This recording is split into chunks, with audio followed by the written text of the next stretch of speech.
So as the legend goes, Lord Buddha recently enlightened under the Bodhi tree. It is said that he considered not teaching, and the reason, it says, is because beings in the world relish self. We're very attached to this concept, this habitual way of experiencing, perceiving the conditioned reality. And what he had realized was not self. The conditions, the five aggregates, various ways of describing them, the bodies and minds of beings, these are referred to by Lord Buddha as conditions, sankhara. And most beings are trying desperately to get those conditions to work for them, trying to arrange the conditions, rearrange the conditions, and always from the perspective of being a self, being a being. And this causes a lot of problems because when there is a self-view, grasping, then there's craving and aversion. And we can see all the trouble that gets beings in around the world. Various passions, lust, love, irritation, aversion, hatred. So he thought it's going to be difficult to teach these beings something that is so against the grain. From his perspective, standing on what's referred to as the other shore, he could see how few people make it to that shore. And he could see that most beings were going up and down the other shore. So the other shore means everything from the hells to the highest heavens, Avicii hell to the highest Brahma realm, where beings make good karma, make merit, be generous, practice ethics, have metta, are forgiving, are patient, are generous. They head towards the heaven realms. On a foundation of generosity and ethical behavior, they head to the Brahma realms when their samadhi develops. Their merits become exhausted, they fall down to a lower realm. Beings who think that get affected by wrong views. The way to be happy in samsara is to take what you can, just look after yourself, get whatever you can, and ruthlessly take care of yourself and your family. If they behave in ways which are unethical, bad karma, and those ones are reborn as dogs, cats, snakes, crocodiles, ghosts, hell beings, demons. And so it's this game of snakes and ladders in samsara.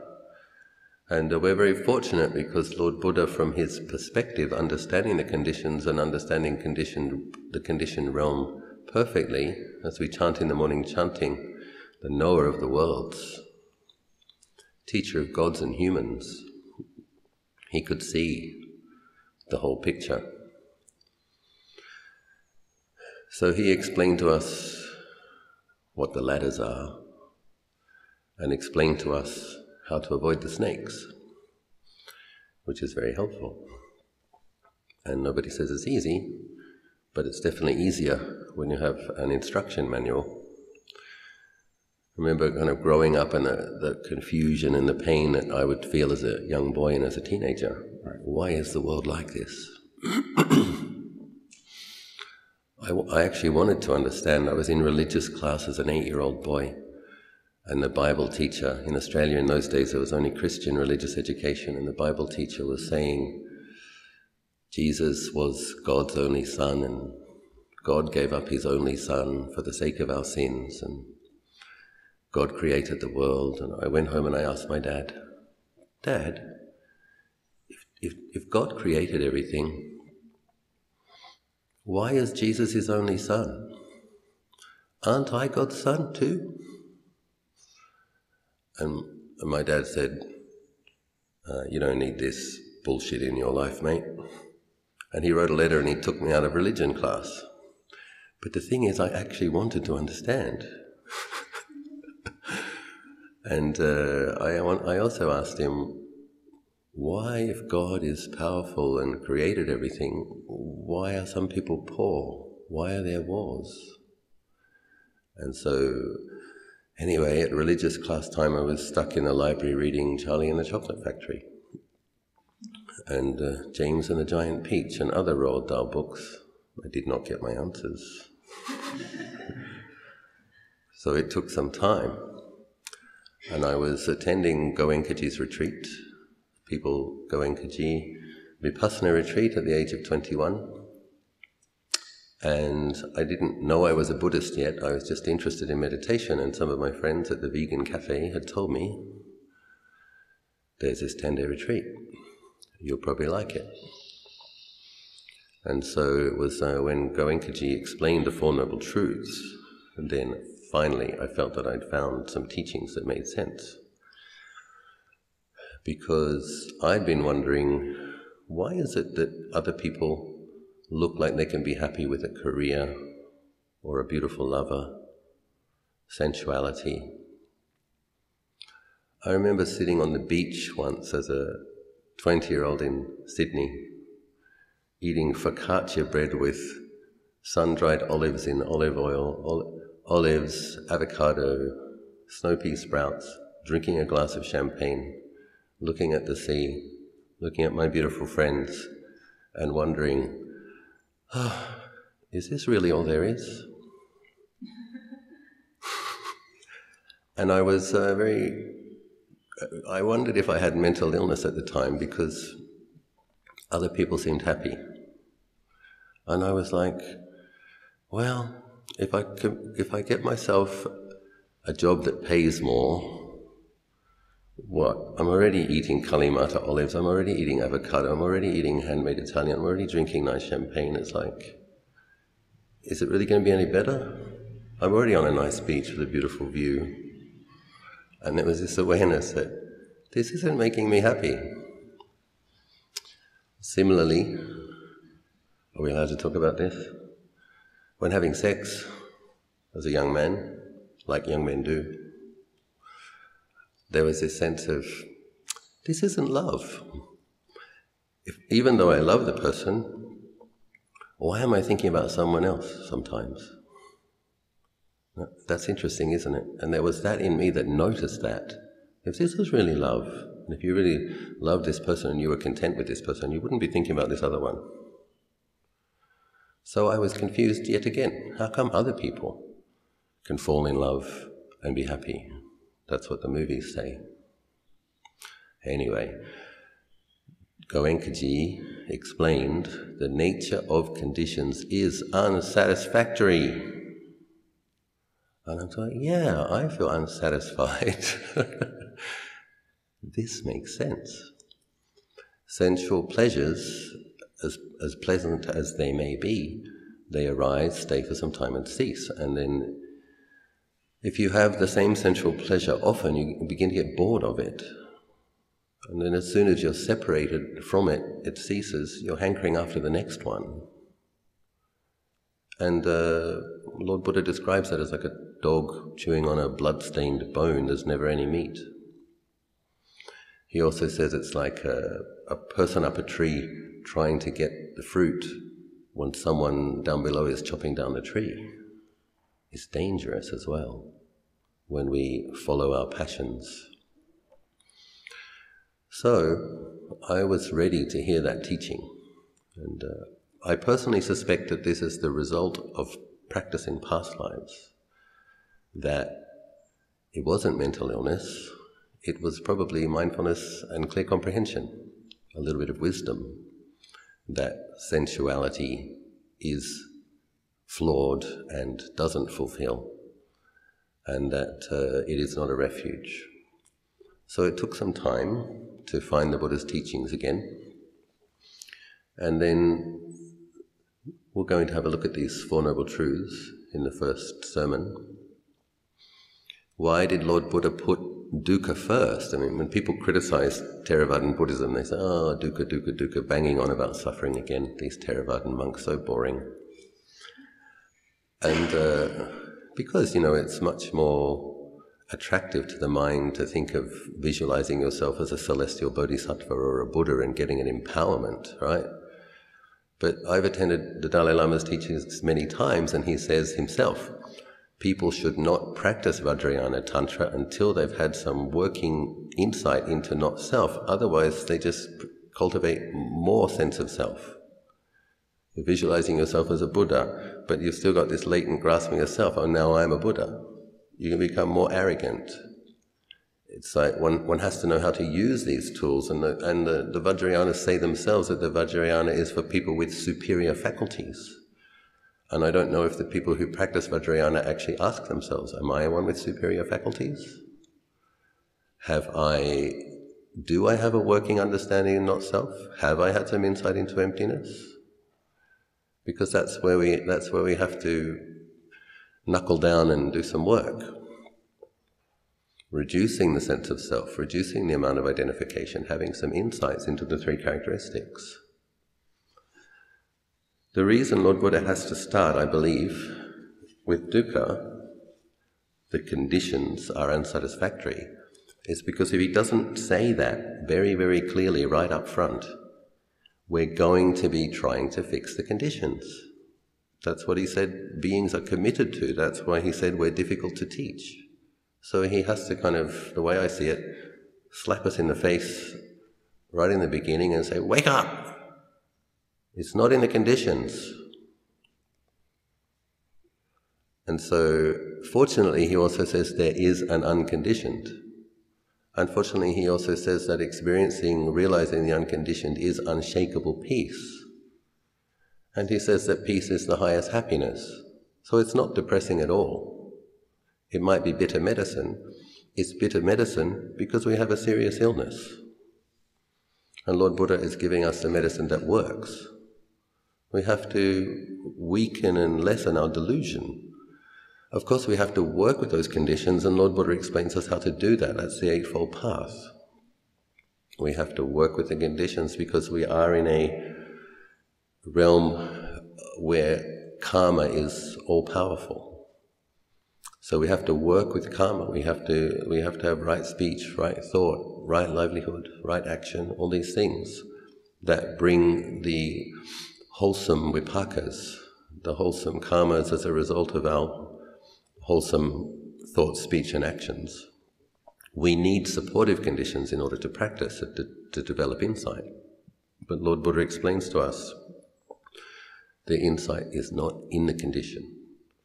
The condition is, this is the raft that we have to learn how to use as we paddle across the seas of samsara and try to get to the other shore. So we start with the first noble truth. And so I'll read a little from the Dhammacakka Sutta, formal teaching, day 2 of the retreat. Let's start at the beginning, the first formal teaching that Lord Buddha taught. I'll read it, just listen, you don't need to read. Thus have I heard, once when the Blessed One was staying in the deer sanctuary at Isipatana, near Benares, he spoke to the group of 5 bhikkhus. These 2 extreme bhikkhus should not be followed by one who has gone forth. Sensual indulgence, which is low, coarse, vulgar, ignoble and unprofitable, and self-torture, which is painful, ignoble and unprofitable. Bhikkhus, by avoiding these 2 extremes, the Tathagata has realized the middle way, which gives vision and understanding, which leads to calm, penetration, enlightenment, to Nibbana. So as we all know, students of Buddhism, the Bodhisattva left the palace, studied with the most gifted meditation masters of his day, and cultivated all of the Arupa jhanas, so that he must have already had, one assumes, the first 4 jhanas, which are referred to as Rupa jhanas, and then his first teacher taught him the fifth and sixth Arupajanas. The next teacher taught him the seventh and eighth. Because of his profound mindfulness, he could see that the most illustrious, amazing, wondrous, boundless samadhi states degenerated. They arise, stay for some time, and cease, like all other conditions. So he realized that was not the unconditioned. It was not deathless, it was still bound by death. He was searching for the deathless. Next, he tried the austerities in the cave, 6 years. He said his stomach skin touched his back skin. He said that another yogi in the history of samsara may have suffered as much as him during that time, but no yogi ever suffered more. That's quite a profound statement. And it's good to consider in terms of giving rise to a sense of awe, gratitude, respect, love, when we think of what Lord Buddha did to have this insight in order to help us. He could have become enlightened as an arahant under a previous Buddha millions of lives before. He delayed his enlightenment in order to help us. Sometimes thinking of that can make the mind very joyful. And he did notice it's not working. So during that time, he didn't allow himself to enter jhana. His body was so emaciated that he couldn't. It was just brutal, patient endurance with painful, racking feelings of a very, very emaciated body. And incredible. But he had the insight, the middle way, perhaps combining some samadhi with focused contemplation. Perhaps this might be a way forward, and it was.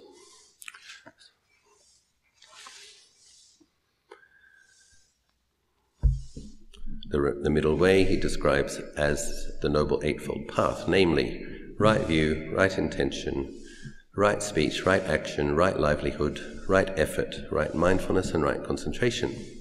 Truly, because this middle way, understood by the Tathagata, produces vision, produces knowledge, and leads to calm, penetration, enlightenment, to Nibbana. This because is the noble truth of dukkha. Birth is dukkha, aging is dukkha, death is dukkha, grief, lamentation, pain, sorrow, and despair are dukkha. Association with the disliked is dukkha, separation from the liked is dukkha, not getting one's wishing is dukkha. In brief, clinging to the 5 khandhas is dukkha. So,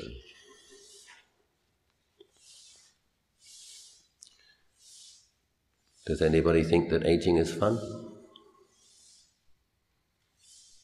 Anybody looking forward to dying of cancer?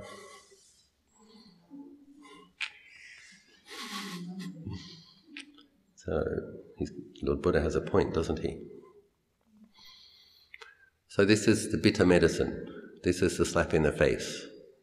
From the very beginning, birth is unsatisfactory. It can be described in different ways. Suffering. There is suffering associated with birth. I think my mother was in labour for 10 hours to have me. I thank her on my birthday. Thank you, Mum, for putting up with all that pain. And she says, "You're welcome, it was worth it." That's what she says now. With 10 hours of labour pains, flesh tearing, oh my God. And people do say that, oh my Buddha, people do say that, birth is marvellous, it's a miracle. On one level it's true, but you can't deny that there's a lot of pain around it as well. And separation from the loved, association with the disliked. It's even the kings, right? You get to the peak of the conditioned positions in samsara, in terms of the world. You get to be a king. Okay, then people plot to kill you. You want to be a noble, peace-loving king, the next kingdom comes and invades. What do? You have to defend the kingdom. War. It's just miserable. So, fortunately, there are 3 more noble truths.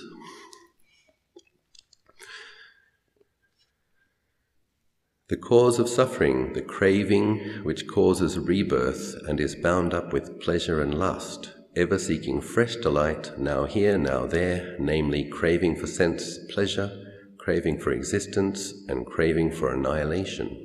This, bhikkhus, is the noble truth of the cessation of dukkha. Very, very interesting statements about craving. And this is this thing about Lord Buddha thinking it would be frustrating to try to teach people because it's going for the craving for and the craving not, these first two hindrances. People in Thailand often they don't quite get it. They come to me, some of these people who have great dana-barami, great faith, but not much wisdom yet. And they come and they say, Luang Por, I don't want to be born anymore. I've had enough of samsara. Can I not be born, Luang Por? And what does Luang Por have to say? It's like, well, yes, you do. I think you can sit there all day saying, I don't want to be born, I don't want to be born, I don't want to be born. And guess what? You're going to be born. That's not how it works. So until this point, you had lots of craving. You wanted the husband to behave properly. You wanted the children to be smart and go to university. You wanted to look young for a long time. Completely committed to sensual craving and bhava tanha until the husband didn't behave. The children were naughty. The looks faded. Now she comes. I don't want to be born anymore. Now, it's not always women, sometimes it's men. The wife cheated on them. That happens too. So you have to undo the causes for rebirth. That means letting go of the craving for and the craving not for. And this is where we keep our precepts. This begins to put the kilesas in a container where they weaken. And Lord Buddha says the mind is like a wet log sitting in water. And if we want to have insight, and we want to get real samadhi, real insight, we have to take the log out of the water, put it on the bank, and allow it to start drying out. Otherwise, it'll never catch light. So that's beginning to keep the precepts strictly. This means there's parameters around how much we can express our craving for and craving not for. And then there's becoming energy, right? It's like people ask you when you're a kid, what do you want to be when you grow up? I want to be an astronaut. Whatever it is, I want to be a singer. We train to do that. Become something. Make your mum and dad proud. I want to be a millionaire. I want to be a billionaire. I want to be a trillionaire. And Lord Buddha says there is no river that floods like craving. There's no limit to how much craving. That's the tendency, isn't it? You are a millionaire, then you want to be a billionaire. You are a billionaire, then you want to be a trillionaire. The world has some very big problems now because greedy, rich people don't know the right amount in their greed and can't restrain themselves. We have a shrinking middle class and an ever-growing poor class and a smaller and smaller rich class that have more and more conflict, more and more difficulties. This craving of river causes a lot of problems for a lot of people. So that's why Lord Buddha explains this is part of the Eightfold Path, the being generous, knowing the right amount, sharing what you have, giving rise to mental joy, not sensual pleasure, the joy of knowing that you've been kind and generous. Then the ethical training, then the mental cultivation. This is how we sow the causes not to be reborn, not by sitting there with aversion. Sitting there with aversion binds us to the wheel of samsara, just like craving for pleasure does. The third noble truth, this, bhikkhus, is the noble truth of the cessation of dukkha, the complete cessation, giving up, abandonment of that craving, complete release from that craving and complete detachment from it. This, bhikkhus, is the noble truth of the way leading to the cessation of dukkha. So the way leading to the cessation of dukkha, weakening, uprooting, abandoning all of that craving. So how do we do that? Well, we're coming on to the path factors next, right? Mindfulness, right? Concentration. It's not just a matter of weakening the craving, is making the darkness in the mind much less oppressive, so that the path factors, other path factors associated with the mental cultivation can begin to penetrate to see ultimate truth. in the beginning we might practice a lot, but if there's still a lot of darkness in the mind, we may not have the liberating insights, because it's a gradual training. Lord Buddha often refers to it as a gradual training. We have to weaken. He says his teaching is for those with little dust in his eyes. So as we were talking about before, when the Tathagata was reluctant to teach, a Brahma god came down and said, "Please teach, Lord Buddha. There are those who will understand." And he said, "Those with little dust in their eyes." The newly enlightened Buddha surveyed samsara and could see that beings were like lotuses. Most little buds down in the mud. Those ones can't be taught, they won't understand it. Those are the ones that think you just have to grab what you can get and push the other person out of the way. That's the path of happiness. Then there's the ones that are up, becoming into clear water, beginning to have a nice bud. Those ones can be taught generosity, to be good, not to harm others. But there are those that are right near the surface of the water, nice fat, ripe lotuses. Those ones can be taught the threefold training. And there are those that were already above the water, probably those who had practiced with previous Buddhas and under different sanghas, faculties very ripe, already somewhat blossoming. Probably the Sotapannas and the Sakadagamis, those who have realized the Dhamma to some degree. So Lord Buddha saw there are beings in samsara who can benefit from this teaching if I explain it. There's an interesting Buddha statue that you can see in Nepal where the newly enlightened Buddha has one leg up and he's resting his head on his knee. And I asked him, "What does that mudra mean?" And I said that was when he decided to teach, and he was figuring out, how am I going to teach these people? And so, fortunately for us, he recited 84,000 Dhamma verses over 45 years, and he taught and liberated millions of beings, so we have a lot of teachings. This bhikkhu's, the Fourth Noble Truth, is the noble truth of the way leading to the cessation of dukkha, namely right view, right intention, right speech, right action, right livelihood, right effort, right mindfulness, and right concentration. So, that's what you're doing now. Contemplating wisely, trying to think wisely, applying antidotes to the various hindrances and kilesas, bringing the mind to a sense of more equilibrium, cultivating mindfulness in all postures, and cultivating right concentration on meditation objects, recommended by Lord Buddha, and then this is when the insights become possible. So when we weaken the craving by restraining speech and body initially, in terms of uprooting it more deeply, getting down into the roots, it's seeing with mindfulness and clear comprehension where the attachment is. It's normally not that difficult to see why.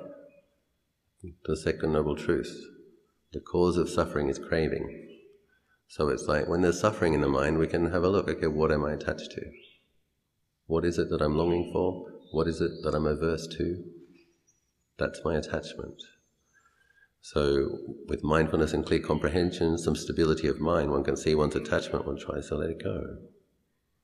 And it's this letting go practice. Things come up in meditation, various thoughts, various desires, irritations. You have good mindfulness, you know it, you let it go. You know it, you let it go. You know it, you let it go. And this weakens it. It's like the old seeds are blossoming, but you don't water it and allow it to fully blossom and drop down new seeds. You allow it to cease, arise, cease, arise, cease. And then with the investigations, we apply right mindfulness, right concentration, and we have a look at the Kammattanas that Lord Buddha, this is part of right mindfulness, right concentration, and very much emphasized in the Thai forest tradition because it works, is to have a look at the nature of the body. And this is right mindfulness, the body within the body. It's like a lot of our suffering, perceiving things as a self, comes from identifying with the body. My shoulder pain, my knee pain, my back pain. And when we investigate it as parts, and we investigate those parts as elements, the perceiving it as a self can disappear for periods of time. And when the meditator experiences the body without the self-view being present, then that's when we begin to really understand. It really isn't a self. There's this habitual clinging, habitual grasping, habitual way of perceiving it. But when you start to have some actual experiences of being present, mindful in the body, without thinking it's a self, without grasping it that way, just knowing the body as a body, earth element, water element, fire element, seeing feelings arise, stay for some time and cease, cessation, cessation, cessation. The self-view will disappear from awareness for periods of time, and a different quality of awareness will be present, much more lucid, much more cool and calm, and then the sense of self comes back. But you know after these experiences, oh, it is a way that I'm perceiving things, it's a way that I'm holding things, which isn't actually the truth. There's other things you'll notice as well. When there isn't a sense of self there, there's no suffering. This is the third noble truth. Tanajananand talks about temporary liberations, tatanga vimukti. This is a result of intensive meditation practice. Sometimes it might be samadhi. Good samadhi, no sense of self, no sense of perceptible self, just peace as the object. Come out of the meditation, sense of self comes back. That was a great meditation. Go and tell all your friends. This is a danger, isn't it? That we always interpret experience. The self-view comes back and it becomes our story. But what we have to notice is notice that when there isn't much of a sense of self, there's no suffering. Come back, you make a story about it, there'll be suffering. Why? Well, the next meditation wasn't as peaceful. So, if the sense of self is disappearing from awareness because of insight, there might still be a perception of a body, there might even still be sounds, but there's no being perceiving it. There's just this awareness and a center to awareness that isn't grasping and clinging. And then you'll notice, yes, there really is no suffering when the self-view isn't grasping. Avidya, tanha, and upadana, the craving and clinging based on ignorance. What is ignorance? Ignorance is not knowing the truth. Because of ignorance, we're deluded. Then because of delusion, we have craving and craving for and craving not for. The antidote to ignorance is to know. So this is where Lord Buddha explains to us, right mindfulness, know a body as a body. This is the 4 foundations of mindfulness. Know a body as a body. Know feelings as feelings. Know mind states as mind states. Know dhammas as dhammas. Is it wholesome? Is it neutral? Is it unwholesome? If we do that, we come and we sit.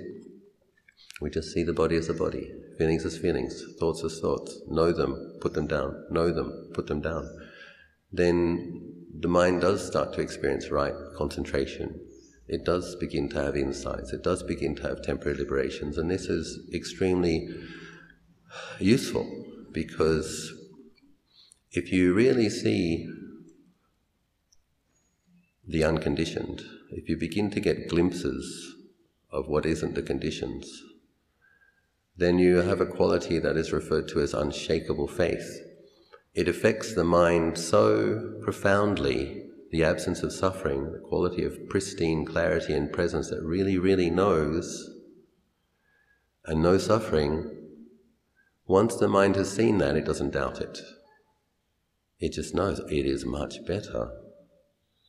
And it's a really wonderful, has wonderful implications and connotations for the rest of your life and however many more lives you have, because once you glimpse your ultimate nature, we have to use the conventions of speaks, there's no you in the experience, but once individuals experience their ultimate nature, they also understand that other beings have that nature. It becomes much more possible to forgive beings, it becomes much more possible to have loving kindness for beings, because we know at heart they're all good actually. They're all ultimately, they all have Buddha potential, Buddha nature, the capacity to purify their minds. The kilesas obscure temporarily, or maybe for a long, long time, maybe forever if they don't uproot them. But we know at the heart beings are good. At the heart, we all have this incredible potential. So, Lord Buddha kindly explained to us these Four Noble Truths. He says about dukkha, which is very good in meditation retreats, it has to be, sometimes it's referred to as known. This translation says it has to be understood. I prefer the word known. Knowing dukkha with mindfulness. You just know dukkha is dukkha.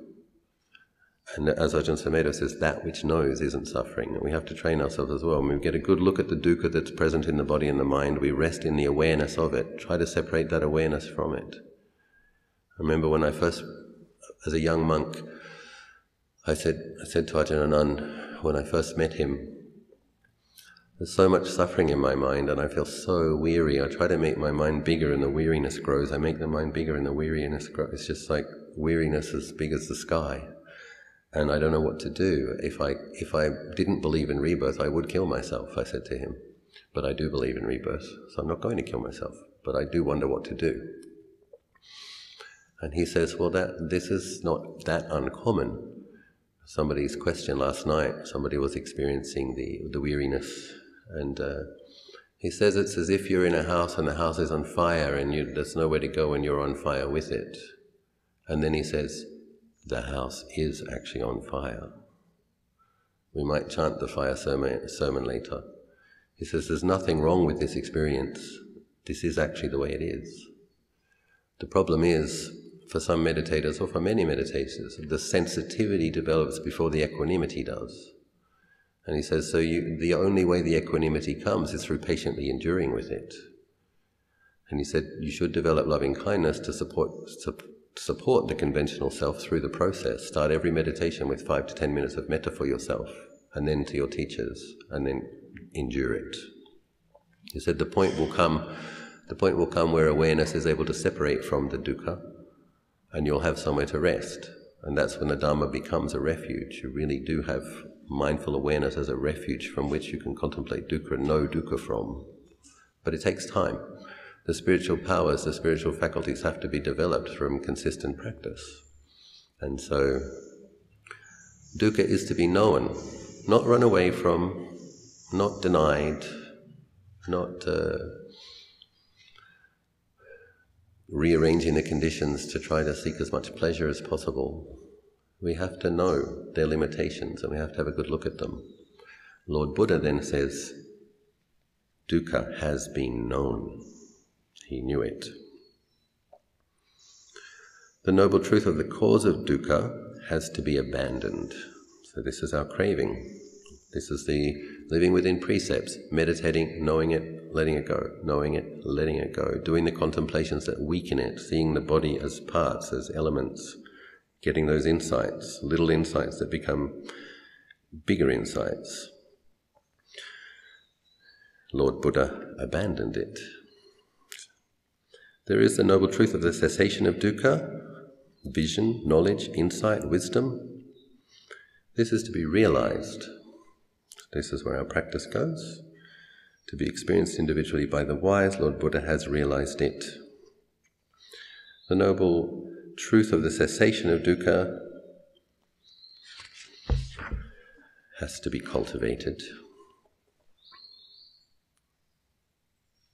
developed.